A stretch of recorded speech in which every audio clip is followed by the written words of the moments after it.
মুখ্যমন্ত্ৰী ডক্টৰ হিমন্ত বিশ্ব শৰ্মাই সংবাদমেল সম্বোধন কৰিছে পোনপটীয়া সম্প্ৰচাৰলৈ লৈ গৈছো নতুনকৈ নিযুক্তিপ্ৰাপ্ত বা নতুনকৈ দায়িত্ব লোৱা স্বাস্থ্য মন্ত্ৰী মনসুখ মাণ্ডভিয়াকো আমি সাক্ষাৎ কৰিছিলো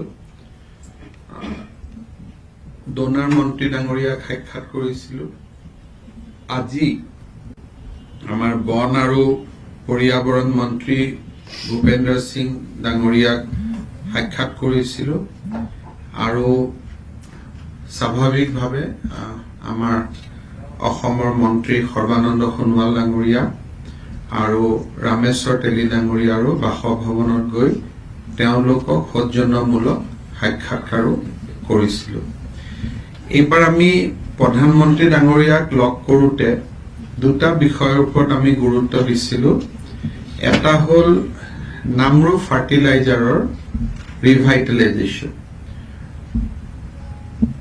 আমাৰ যেটো নামৰু ফাৰ্টিলাইজাৰৰ বিশেষকৈ যেটো থাৰ্ড ইউনিট হেতু খুব কষ্টত চলি আছে বহুতখিনি ৰিপেয়াৰিংৰ প্ৰয়োজন আছে আৰু যেটো প্ৰস্তাৱিত চতুৰ্থ প্ৰকল্প হেতুৰ কাম এতিয়াও বিভিন্ন জটিলতাৰ মাজত আছে প্ৰধানমন্ত্ৰী ডাঙৰীয়াই মোক কৈছিলে যে এতিয়া ইউৰিয়াৰ পৰিৱৰ্তে নেনো ইউৰিয়া যেটো অকল স্প্ৰে কৰিলে হ'ল বস্তাত নিব নালাগে একেবাৰে সৰু বটল তাত আমি পানী মিক্স কৰি স্প্ৰে কৰি দিলে ইউৰিয়াৰ এফেক্ট পায় তেখেতে মোক কৈছিলে যে নামৰূপত আমি নেনো ইউৰিয়া প্ৰডাকশন কৰিব পাৰো নেকি আৰু তেখেতে মোক এডভাইস দিছিলে যে আপুনি তুমি যাওঁতে মনসুখ মাণ্ডভিয়াক লগ কৰি যাবা এই বিষয়ে আমি আলোচনা কৰিছিলো দ্বিতীয়তে আমাৰ অসমত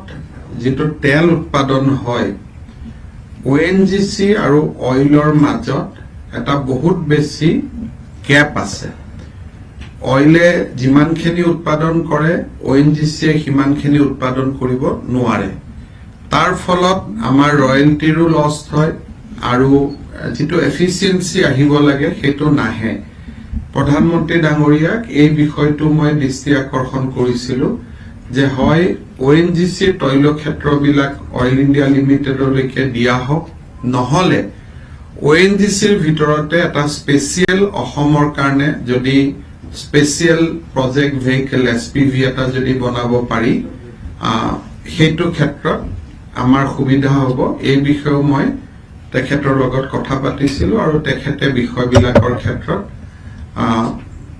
মোৰ লগত আৰু ভৱিষ্যতে আমি আৰু আলোচনা কৰিম বুলি তেখেতে প্ৰতিশ্ৰুতি দিয়ে গৃহমন্ত্ৰী ডাঙৰীয়াৰ লগত অসম মিজোৰামৰ শেহতীয়া পৰিৱেশৰ ওপৰত তেখেতৰ লগত আলোচনা হয় লগতে NLFBৰ যিখিনি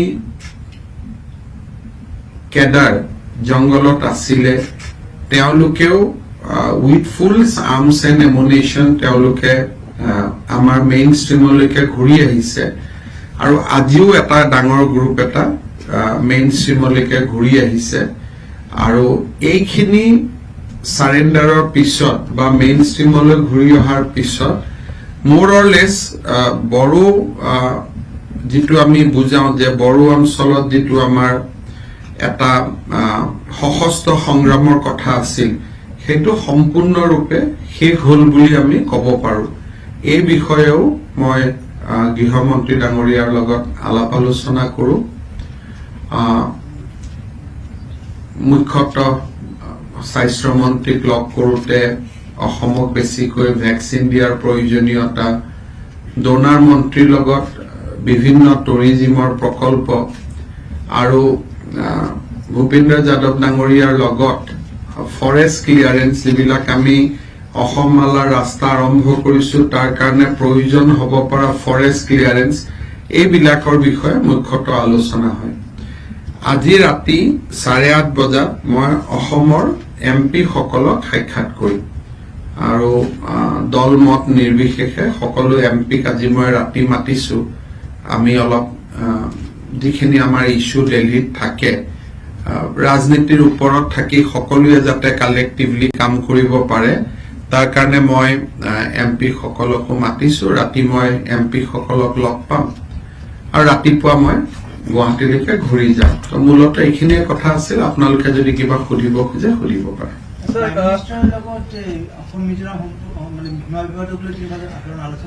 প্ৰধানমন্ত্ৰী লগত কালি লগ পাওঁতে বহুত পতা নাই কিন্তু ডিউৰিং দিছ ইভেন্ট এই ঘটনা চলি থকাৰ সময়ত তেওঁৰ লগত মোৰ টেলিফোনত কথা বতৰা হৈয়ে আছিলে গতিকে শেহতীয়া পৰিৱেশৰ বিষয়ে মই তেখেতক অৱগত কৰিছো তেখেতেও যিহেতু দুখন ৰাজ্যৰ মাজত হৈছে তেখেতেও মোক কৈছে যে ऐसा होने से देश का पीड़ा होता है গতিকে তেখেতৰ কথাখিনি দুইখন ৰাজ্যই তেওঁৰ যিটো মনোভাৱ বা তেওঁৰ যিটো কথা সেইখিনি আমাৰ দুইখন ৰাজ্যকে তেওঁ গোটেই ঘটনাটো চলি থকাৰ সময়ত তেওঁ জনাইছিলে আৰু যিটো জইণ্ট প্ৰেছ ষ্টেটমেণ্ট আল্টিমেটলি হ'ল তাত প্ৰধানমন্ত্ৰী ডাঙৰীয়াৰ বহুতখিনি তেখেতৰ কথা বতৰাই বহুতখিনি প্ৰভাৱ পেলাইছিল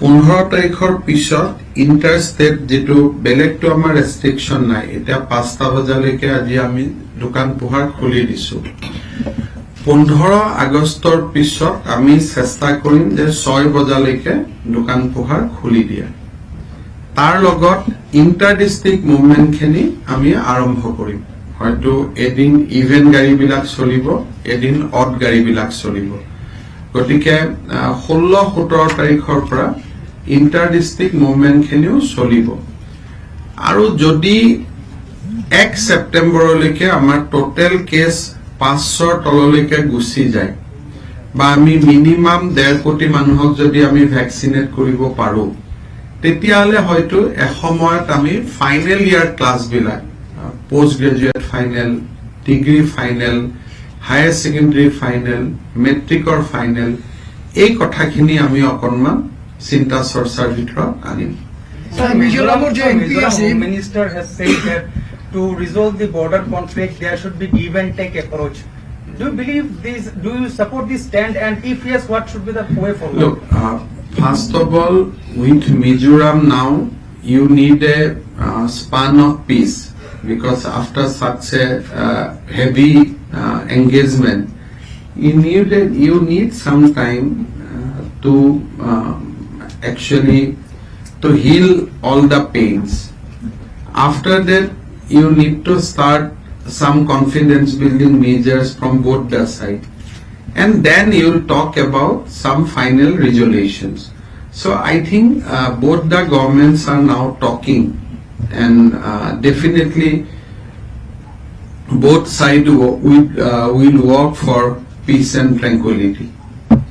আচ্ছা মিজোৰামৰ যে এমপি আছিল তেওঁ যে হুকি দিলে যে আমি অসমৰ যে পুলিচ আহিলে আৰু আমি মাৰি দিম they will be killed mercilessly if they come and cross the border তো এই ভাবে আপনি কোনো কথা ভাবিছে নাও প্ৰধানমন্ত্ৰী এইবিলাক কথা পতাৰ কথা নুঠে but issue is that now we have issued a joint statement we brought some kind of peace as of now গতিকে আৰু বাকি কথাবিলাক আমিও মনত ৰাখা নাই we have allowed that to be by MP হৈ এই কথা কয় আপুনি পাতি লব তেওঁৰ লগত স্যাৰ এটা সমস্যাৰ সৃষ্টি হৈছে হওঁতে মেঘালয় বৰ্ডাৰ মই ভাবো যে আমি সমস্যাৰ কথাবিলাক কৈ থাকিলে সমাধান কেতিয়াও নোলাব কবাত ঘটনা ঘটি থাকে সদায় ঘটি থাকে গতিকে মই ভাবো যে বহুত বেছি হেবিলাকত চাব প্ৰয়োজন নাথাকে আমাৰ আলোচনা চলি আছে আৰু মই ভাবো যে আমি এটা পৰ্যায়ত অসম মেঘালয় সীমা সমস্যা আমি সমাধান কৰিব পাৰিম স্যার এখন দুখন গাঁও লৈ পেলাই 1 ইঞ্চি 2 ইঞ্চি মাটি লৈ পেলাই দুখন ৰাজ্যৰ কাজিয়া কৰি থকাৰ কোনো মিনিং নাই এবোৰতো ভাৰতৰে মাটি হয় did you sort out the problem on Nagaland border issue The area where dispute was there, we have resolved it. That will maintain status quo. Sir, as you have mentioned that the border issues, you will show some practical solutions. So, what type of practical solutions? We have identified four core issues. One is will of the people. There are people in the village, in the border, So their loyalty is in which side? Whether they are loyal to Assam or they are loyal to Meghalaya. So that is one of the primary criteria. Second criteria is your history. Third criteria is that administrative convenience. Why both the state exist? State exists for the welfare of the people. So if from Meghalaya to district headquarters you have to travel 10 kilometer, to Assam you need to travel 30 kilometer. So definitely administrative convenience is not in the side of Assam or vice versa, and the contiguity to the constitutional boundary.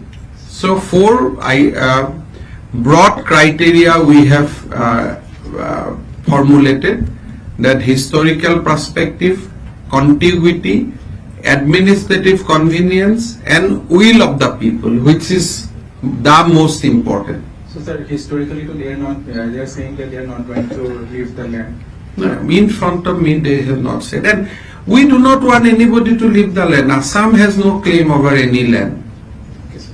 Assam has not asked for any land.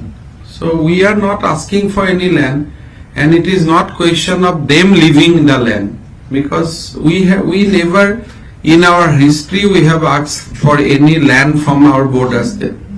আচ্ছা historical একটা instance আছে আমার ডিমাপুর যেটা আছে অসমৰ এটা actually দাদা নাগালেণ্ডত আছে দাদা এইবিলাক কথা কলে মানুহে বেয়া পাব। 90 ইয়ার্স লিজ আছিল না দাদা এইবিলাক কথা কলে মানুহে বেয়া অসমৰ জমি পাব। এটা। এতিয়া মই লৈ কি কৰিম জাগাটো? মই লৈ পেলাই কি কৰিম? এইটোতো ভাৰতত আছে। আজি ডিমাপুৰখন লৈ মই কি কৰিম? মই ক'ত থম তাক? অসমৰ জমি আছে। মই ঠিক আছে, কিন্তু lease দিছিল 90 years। এখন ভাৰতৰ মাটি আছিলে। আজি ডিমাপুৰখন লৈ মই তাতে কি কৰিম? তাতে মানুহে, ডিমাপুৰৰ মানুহে আজি অসমত থাকিব নেকি? ডিমাপুৰত নগা মানুহ থাকে, তেওঁলোকে নগালেণ্ডৰ কালচাৰত থাকে, তেওঁলোকে কিয় অসমৰ লগত আহি থাকিব?